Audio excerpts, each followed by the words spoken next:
Hello, you've reached the Cosmic Operator. For questions about your existence, press 1. To scream into the void, press 2. To hear these options again, press 9. Or just stay on the line. Your confusion is important to us. Estimated wait time, 13.8 billion years. Oh, Jesus Christ.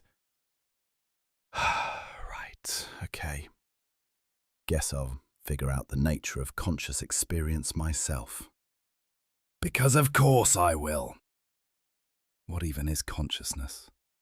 That weird feeling of being you, inside you, while watching yourself think about being you. That echo chamber where your thoughts do jazz hands and then cry in the bathroom. That tiny light in the attic of your skull, flickering bravely while the house burns down? Philosophers have argued about it for centuries. Neuroscientists keep poking brains, hoping they'll confess. And meanwhile, we all just go about our day pretending we're not living in a hallucinated meat prison screaming, "Who am I?" between spoonfuls of cereal. Fine, let's do this. Let's go theory by theory, one absurd explanation at a time. We're starting with the classics. The intellectual equivalent of building IKEA furniture in the dark. Let's begin our search for an explanation with Global Workspace Theory, which is the brain's equivalent of handing your thoughts a microphone and then firing it directly into a megaphone, and then launching that megaphone into a stadium full of screaming neurons. Imagine this. Your mind is a theatre. A big one, slightly haunted, bad acoustics. Everything smells faintly of regret and old popcorn. And on this theatre stage, lit by a single neurotic spotlight, we perform our consciousness. It's always something important, like, what's for dinner? Or, did I leave the stove on? Or, what is the stove? Because you've just eaten mushrooms and now you think you are the stove.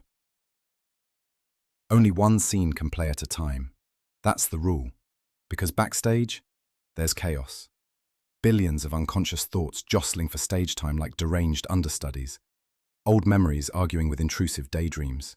A childhood trauma whispering menacingly into the lighting rig. And attention? Attention is the stage manager, completely overworked, on their third espresso enema of the morning and desperately trying to stop a recurring intrusive thought about llamas from stealing the spotlight again. But if something gets through, bam, it's conscious. It's lit up, amplified, and broadcast to the whole nervous system like a neurological TED Talk. Hi, I'm a thought. You may remember me from such hits as, "Is she mad at me?" and "What if gravity just stopped working?" That's Global Workspace Theory. Only a sliver of your mental content is allowed on stage. The rest is backstage scheming. You, dear listener, are not the audience. You're the theatre. You're also the actors, the janitor, the creepy critic in the third row, and somehow, also the plumbing.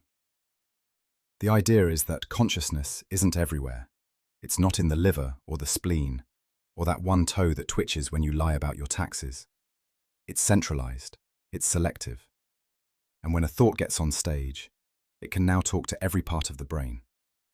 Motor control, memory, language processing, all ears. Which is terribly embarrassing when the thought is, "I want to bite the postman." But let's be fair to the theory. It does explain a lot. It explains why you can't think of everything at once. It explains why thoughts seem to jump out of nowhere. It explains why you just spent 3 hours on a Wikipedia article about medieval siege engines instead of calling your mum back. Later versions of the theory, like Global Neuronal Workspace Theory, got a bit more sciencey. They added networks and connectomes and lobes with Latin names. But the core idea remains. You're a big, weird theatre, and only one act plays at a time. But here's the problem, and it's a big one. GWT tells us where consciousness might happen. It tells us how it might be organized. But it doesn't tell us why any of it feels like anything. Why does shining a spotlight on a thought suddenly give it experience? Why does that spotlight make things real? Why is thinking, "I am sad," accompanied by this wet, grey, crushing sensation behind the ribs? Why do colours happen behind the eyes? Why does your existential dread taste vaguely of copper? The answer, according to GWT, is mumble mumble, widespread neural broadcasting, which is like saying a fax machine works because it's loud. So maybe we need to try a different angle, a new act. Let's go deeper, let's go weirder. Let's talk about integrated information theory, which argues that consciousness isn't just a spotlight, it's the structure of the stage itself, and possibly that your toaster is a little bit self-aware. But now we take a sharp left turn into the world of integrated information theory, IIT, which sounds like a harmless software update, but is actually a philosophical hand grenade with a PhD in neuroscience and a fondness for lighting reality on fire. Here's the idea. Consciousness isn't about where things happen in the brain. It's about how much your brain is talking to itself and how integrated that conversation is. Not just connected, entangled, like spaghetti in a hurricane. Giulio Tononi, the man behind the madness, proposes that the more integrated and differentiated a system's information is, the more conscious it is. He even came up with a metric for it. Phi, not the delicious pastry. Phi, the Greek letter, a mathematical attempt to measure how much experience is buzzing through a system. And here's the spicy bit. According to this theory, any system with a high enough phi value is conscious. Your brain? Yes. A squid's brain? Probably. A thermostat? Possibly having a very boring dream about being slightly warmer. The universe itself? Well, now you're just being rude. But let's get serious. IIT says consciousness is intrinsic. It's not what things do, it's what they are. When a system becomes so internally connected that you can't break it into independent pieces without losing something vital, that system becomes aware. Not magically, not mystically, just structurally, like a jigsaw puzzle that suddenly screams when you finish it. Your experience of red, or pain, or being overwhelmed in IKEA, those are shapes of information in your brain, folded in on themselves in a way that can't be reduced. They're irreducible, they're conscious. Now, at this point, you might be wondering, does this mean my toaster has opinions? Is my lamp slightly embarrassed when I undress? Is my Roomba lonely? Well, maybe. And that's the philosophical price of admission here. Because IIT isn't shy about its implications. It's basically panpsychism with a lab coat. Says consciousness is everywhere. Or, at least, potentially everywhere, depending on how things are connected. The universe doesn't switch consciousness on, it builds it in, like cosmic tax. Now critics, and oh yes, there are many, call IIT pseudoscience. They say phi is hard to measure, possibly meaningless, and that consciousness isn't a number you can just plug into a calculator and get enlightenment back. They say Tononi's theory is elegant but impractical, which is a polite academic way of saying, neat idea, but what the fuck? But in fairness, IIT is trying to solve the mystery that no one else can. Not just what consciousness does, but what it is. Why being you feels like swawe something. Why this moment, right now, echoing through your skull as words and sounds and feelings. And that shape, that internal informational echo, is the experience. The shape is the qualia. The system feels itself. Oh, what do we do with this? Do we scan our laptops and ask how conscious they are before closing them? Do we apologize to every calculator we've ever neglected? Do we whisper sorry to the vending machine before we punch it for stealing our crisps? Maybe. Or maybe IIT is just a beautiful idea, part mathematical poem, part metaphysical fever dream. One of the few theories that dares to say, you are conscious not because of what you do, but because of what you are. But is that enough? Does it explain the richness, the colors, the pain, the smell of rain, the unbearable sadness of Monday mornings? Or do we need to think higher? So, integrated information theory tells us that consciousness is about structure, shape, internal informational origami, a beautiful mess of self-feeling meat. But maybe that's not quite right. Maybe consciousness isn't just being. Maybe it's knowing that you are. Enter higher-order theories, the intellectual equivalent of staring into a mirror, only to realize the mirror is also staring back, and it's a little disappointed in your life choices. This theory says that a mental state isn't conscious on its own. You need a second thought, a higher-order one, about the first. Thoughts about thoughts, emotions about emotions, anxiety about your anxiety, about how much you overthink things. You're not conscious because you see a tree. You're conscious because you notice yourself seeing the tree, and then you quietly judge your own inner monologue for sounding like a poetry major on too much chamomile. This, they say, is what separates the lights-on human experience from the lights-out background noise. Your brain is constantly muttering, "I'm thinking about thinking about thinking," until eventually it collapses under the recursive weight of its own introspective narcissism and starts a podcast. David Rosenthal's version is called Higher Order Thought Theory, or HOT, because obviously even consciousness theory needs branding.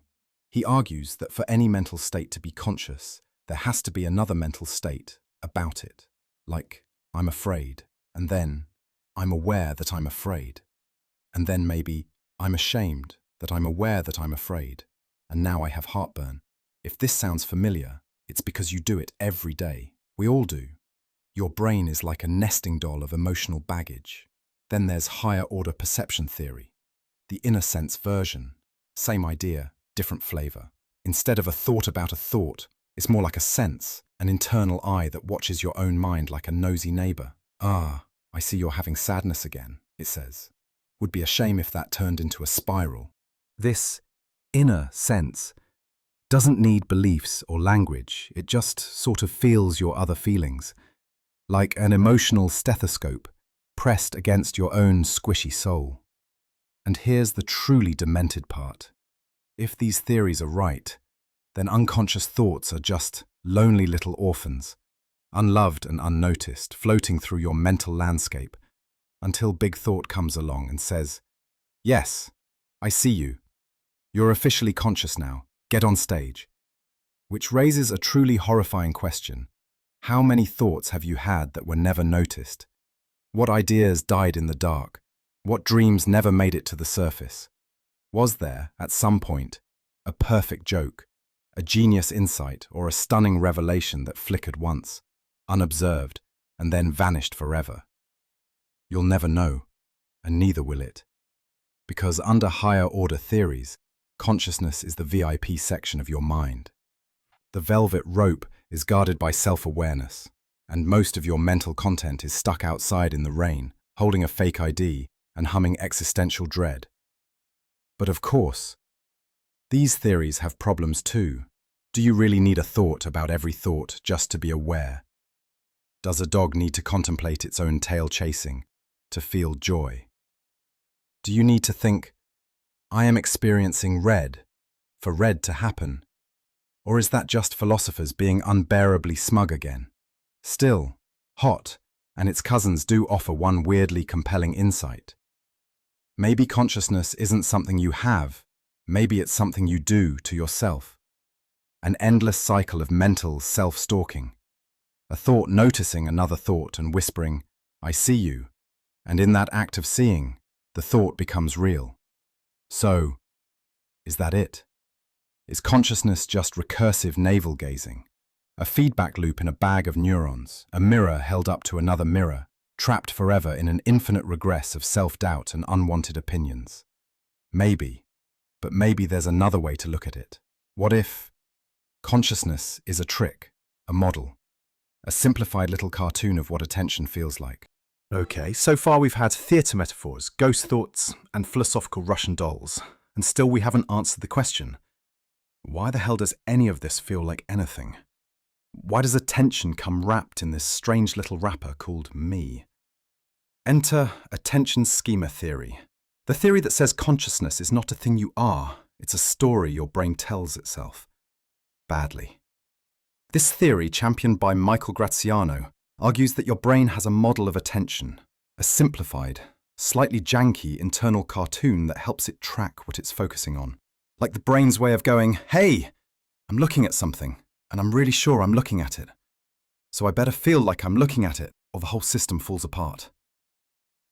So it builds a schema, a kind of mental puppet show, not of the world, no, that would be too helpful. It builds a puppet show of its own attention, a model of looking, of noticing, of being aware. And that model?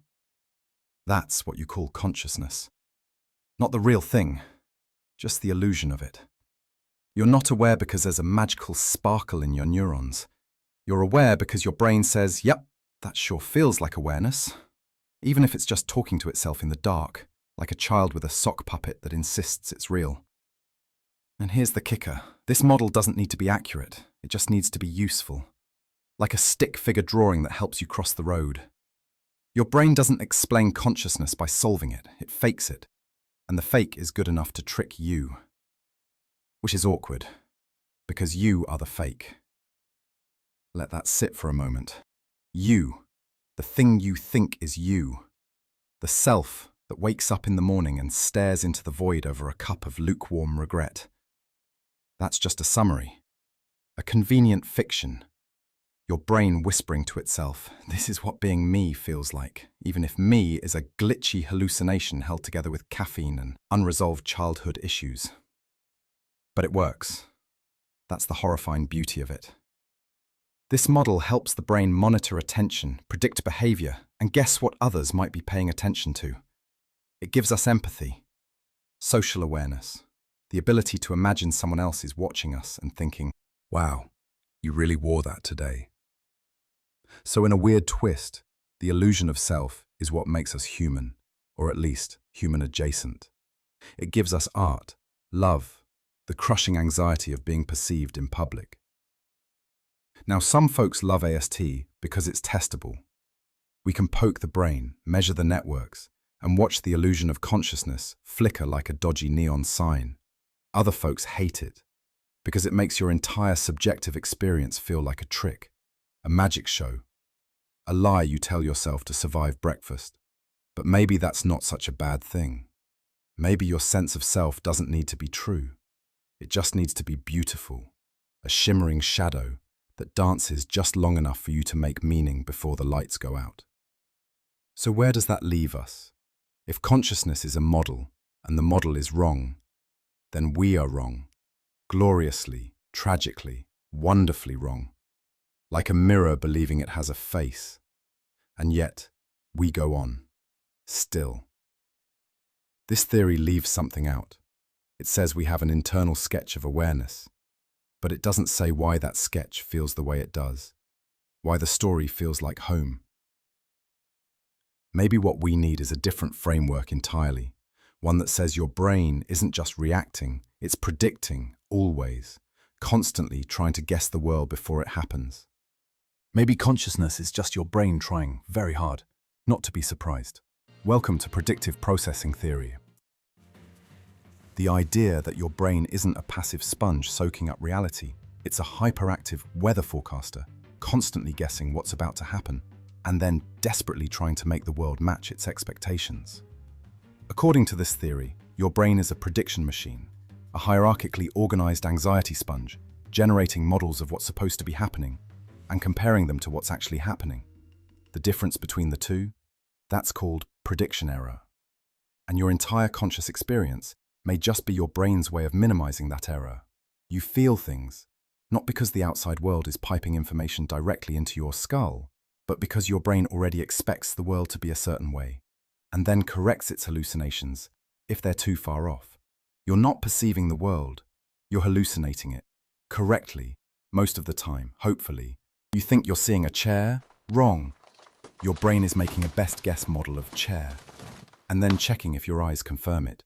If the eyes scream, that's a bear, you get a brief panic attack and an exciting trip to the emergency room. Otherwise, chair confirmed, hallucination stabilized, carry on, and yes, it gets worse. Because according to Carl Friston and the free energy principle behind all this, your brain is a biological system trying to reduce surprise in every possible way. It's not trying to understand the world, it's trying to survive it by being less wrong more often. So what is consciousness in this framework? A high-resolution error map, a flickering readout of how off your guesses are at any given moment. The louder the prediction error, the brighter the spotlight of awareness. Consciousness, then, might be the system's way of going, something here doesn't add up. Focus, adapt, survive. It's not a feature, it's a crisis response.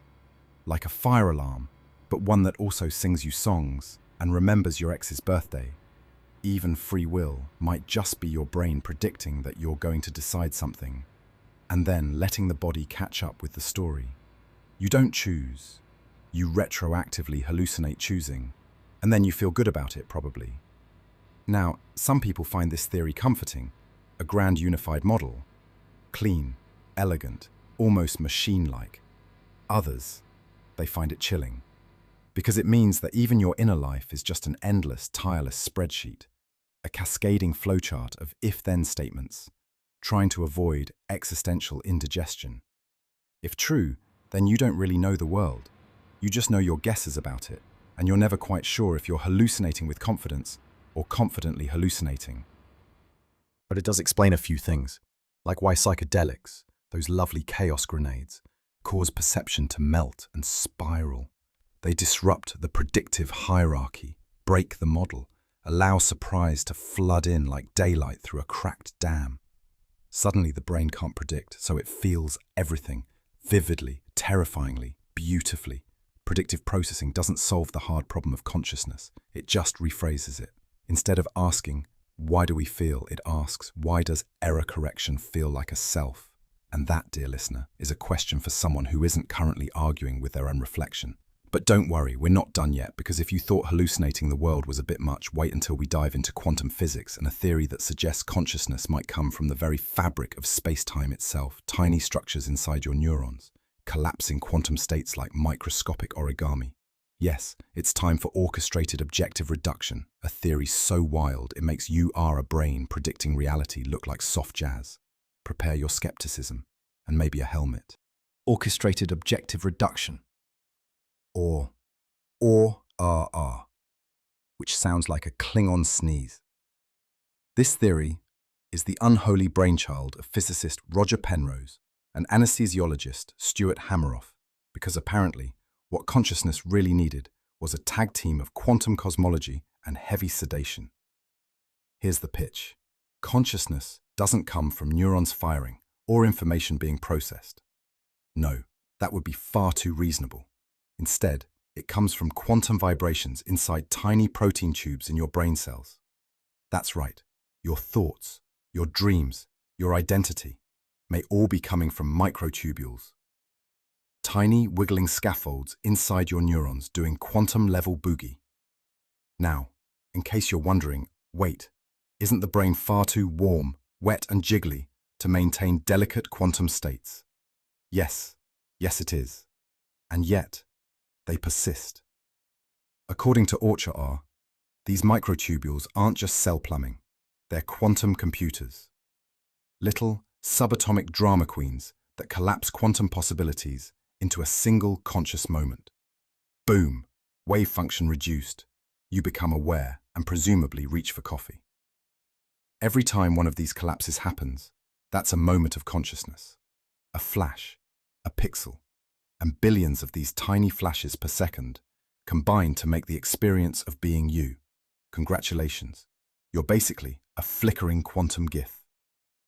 Now, the orchestrated part means your brain coordinates these collapses across lots of microtubules at once. So it's not just chaos, it's symphonic, routinely hybrid chaos, like the universe playing jazz inside your head. Bad jazz, on a sitar, but still, music.